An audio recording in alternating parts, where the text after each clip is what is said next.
ছাত্ৰ-ছাত্ৰীসকল আজি আমি মৌখিকৰ বিষয়ে আলোচনা কৰিম। তোমালোকে বোৰ্ডত উত্তৰ প্ৰশ্নটা দেখিছা, এমাহৰ দৰমহা ৯,০০০ টকা হলে ৫ দিনৰ দৰমহা কিমান?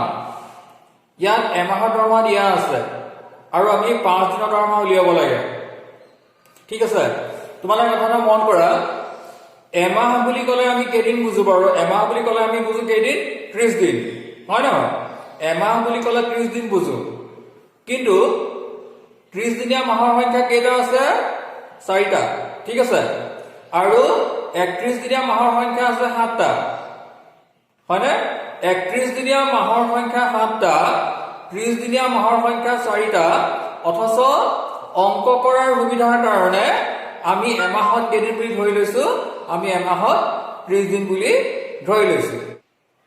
তোমালোকে প্ৰশ্নটো মন কৰা, এমাহৰ দৰমহা দিছে ৯,০০০ টকা, আমি ৫ দিনৰ দৰমহা উলিয়াব লাগে।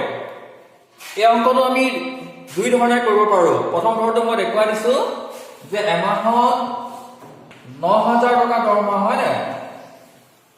তেনেহলে এদিনৰ দৰমহা কিমান হ'ব? এমাহৰ দৰমহা ৯,০০০ টকা, তেনেহলে এদিনৰ দৰমহা কিমান হ'ব? আৰু এমাহত কিমান হ'ব কৈছো? ৩০ দিন।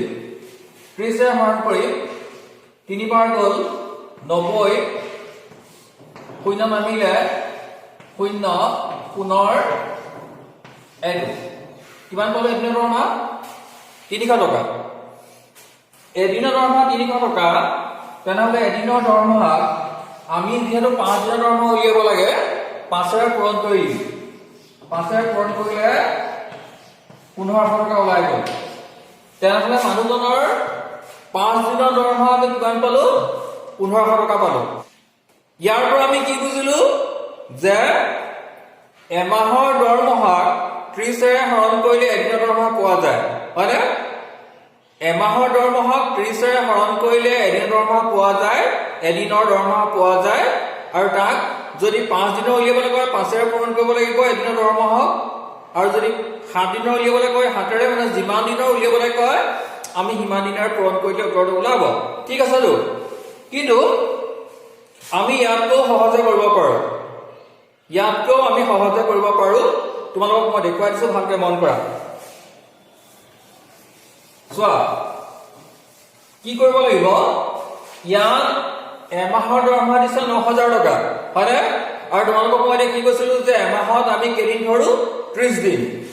আমি এমাহত ধৰো ৩০ দিন, হয় নহয়?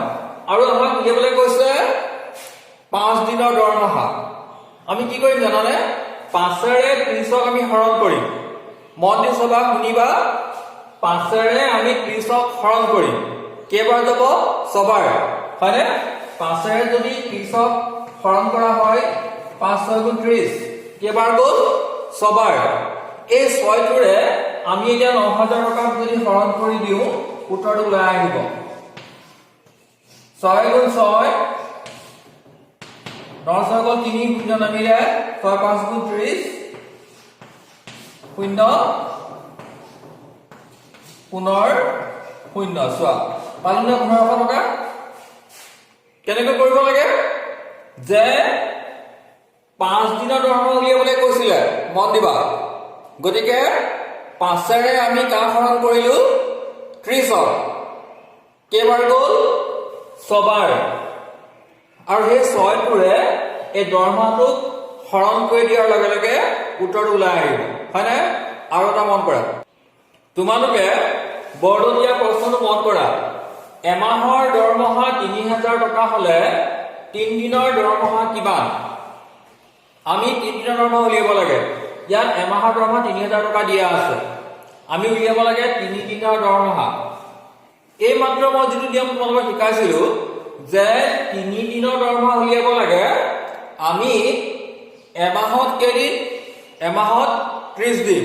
ঠিক আছে, সেই ৩০ক এই ৩ৰে যদি হৰণ কৰো, কেইবাৰ যাব? ১০বাৰ।